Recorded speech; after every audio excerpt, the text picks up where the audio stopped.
Assalamualaikum warahmatullahi wabarakatuh. Alhamdulillah wa syukurillah la haula wa la quwwata illa billah. Asyhadu an la ilaha illallah wahdahu la syarika lah. Wa asyhadu anna Muhammadan abduhu wa rasuluh, amma ba'du.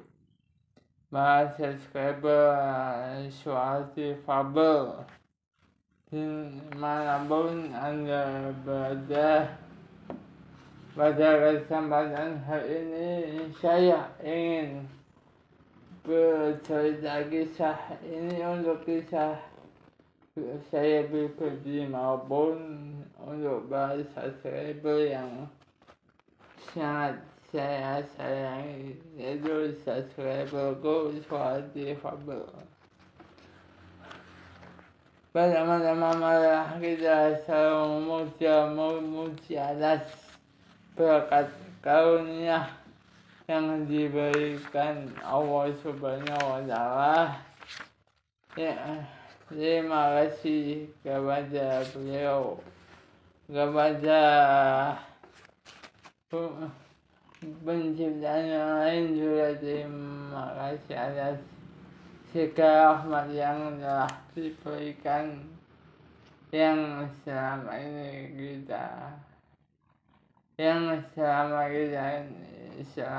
kita nikmati. Salawat beserta salam selalu tercurahkan kepada baginda Rasulullah Sallallahu Alaihi Wasallam, Tuhan Nabi akhir zaman. Semoga kita mendapat syafaatnya di yaumul akhirat. Dan untuk para sahabat, keluarga, juga para wali Allah, para ustadz yang kita cintai dan kita banggakan. Pada kesempatan hari ini akan menceritakan mata yang dijaga tak akan merugikan diri. Mata yang dijaga tak akan merugikan diri.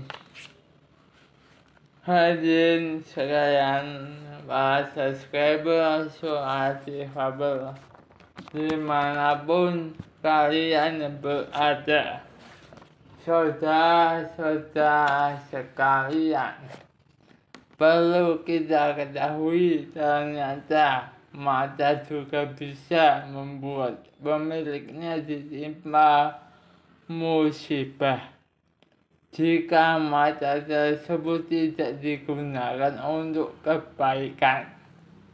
Gara-gara mata suka jelalatan, muka jadi bonyok. Gara-gara mata jelalatan, bahasa rumah tangga jadi rusak.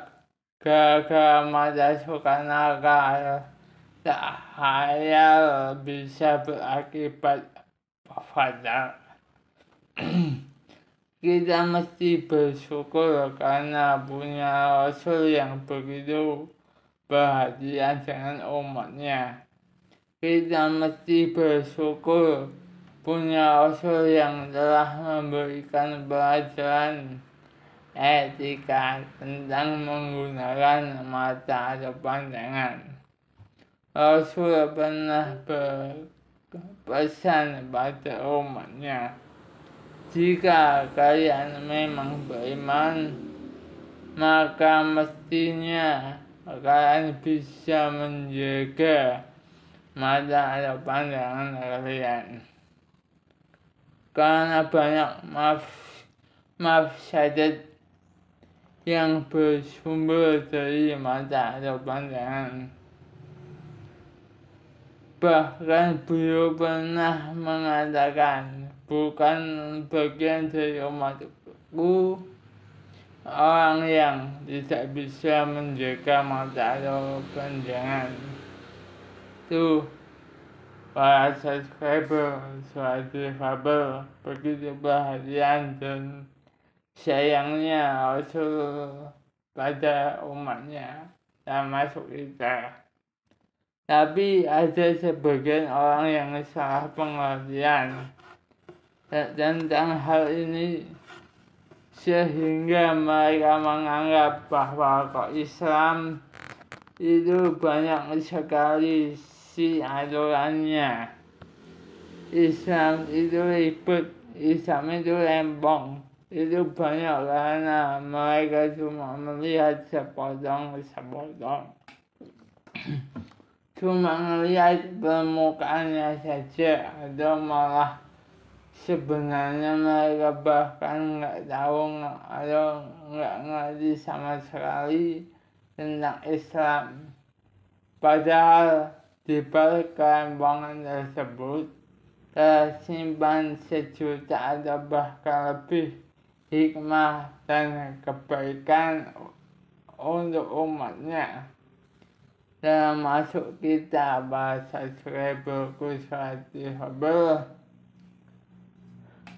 Jika benar kita adalah umat Nabi Muhammad SAW, kita tidak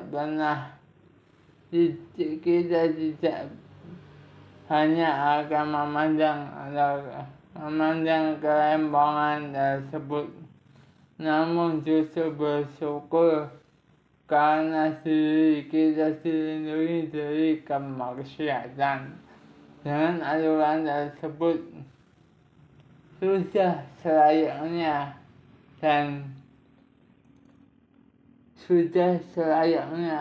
pula kita meneladani dari Rasulullah SAW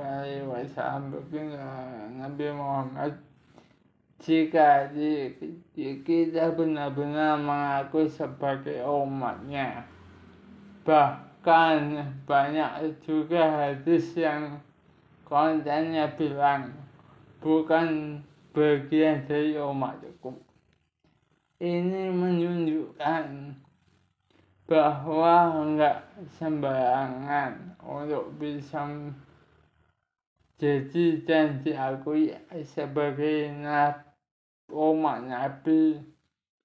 Jadi sebagai muslim yang beriman, muslimin dan muslimat yang beriman, mestinya tahu dong tentang hikmah dan kebaikan di balik kerempongan ajaran yang dianut. Jika mengambil hikmah di balik kerempongan aja nggak bisa, masa mau ngaku-ngaku umat Nabi Muhammad? Umat Nabi Muhammad SAW adalah mereka yang mau mengikuti apa-apa yang diajarkan oleh Rasulullah SAW. Jemaah para subscriber subscriber, umat muslim dianjurkan untuk menjaga mata atau pandangan, tidak lain untuk kebaikan dirinya sendiri, baik ketika hidup di dunia maupun di akhirat. Seperti yang disinggung di awal, banyak hal negatif yang didapat jika seseorang tidak bisa menjaga mata atau pandangannya. Nah, jika dipahami sebaiknya, berarti jika seseorang bisa menjaga mata atau pandangannya, maka kebaikan akan menyertainya. Saudara bahasa subscriber sekalian, ini mengingatkan saya pribadi maupun bahasa subscriber semua supaya bisa menjadi umat Rasulullah dan tentu bisa mendapatkan banyak kebaikan.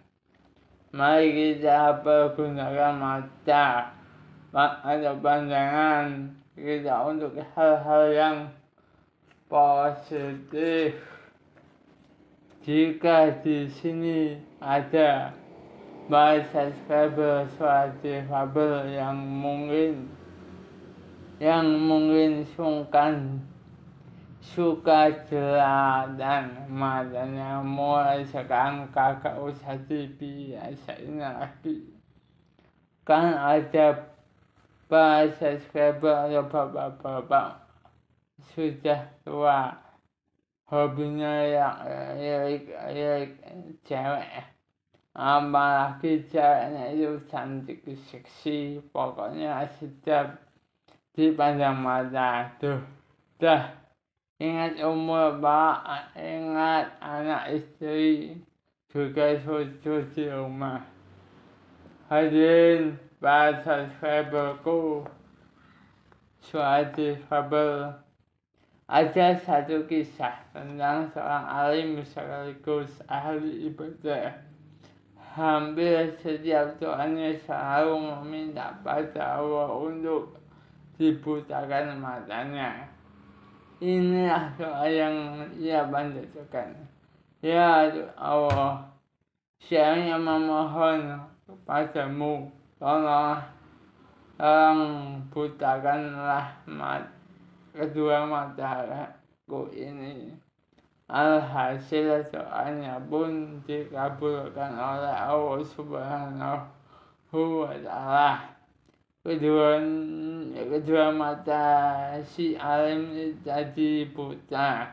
Dia pun senang kemarin.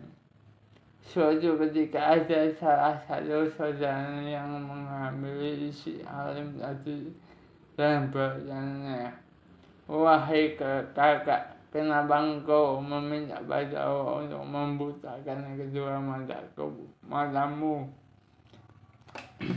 Dan satu lagi, kenapa engkau malah senang ketika kedua matamu dibutakan? Padahal orang yang buta saja ini bisa melihat dengan santai." Si alim menjawab, "Wahai adikku yang baik, perlu engkau ketahui bahwa aku berdoa memohon kepada Allah Subhanahu wa Ta'ala untuk dibutakan kedua mataku ini, akan aku sudah tidak sanggup lagi untuk melihat hal-hal yang dapat merusak hatiku. Lewat kedua mataku ini, perlu engkau ketahui, kerusakan hati awalnya bisa datang dari hal yang sifatnya indrawi. Jika hati sudah rusak, maka percuma kita hidup di dunia ini. Dan selanjutnya, aku akan meminta pada Allah untuk mengambil fungsi indraku ini, agar aku bisa menjaga kesucian hati hanya untuk Allah semata." Saudara para subscriber suara difabel dimanapun kalian berada sekalian, ketika memang benar kerusakan hati awalnya bisa datang dari indera kita, misalnya mata ataupun lisan. Ingatlah pesan Allah dan Rasulnya yang menganjurkan untuk selalu menjaga mata atau pandangan ini, karena itu semua untuk kebaikan hambanya. Semoga apa yang kita bicarakan di konten suara difabel ini bisa bermanfaat, dan semoga kita termasuk orang-orang yang bisa menjaga mata atau pandangan kita. Amin, Allahumma amin. Billahi taufiq wal hidayah. Assalamualaikum warahmatullahi wabarakatuh. Sampai di sini kita akhiri dengan asyhadu alla ilaha illallah. Allahumma sholli ala sayyidina Muhammad wa ala ali sayyidina Muhammad kama barakta ala ali Muhammadin. Allahumma sholli ala sayyidina Muhammad. Rabbana atina fid dunya hasanah wa fil akhirati hasanah wa fil akhirati hasanah wa qina adzabannar. Wassalamualaikum warahmatullahi wabarakatuh.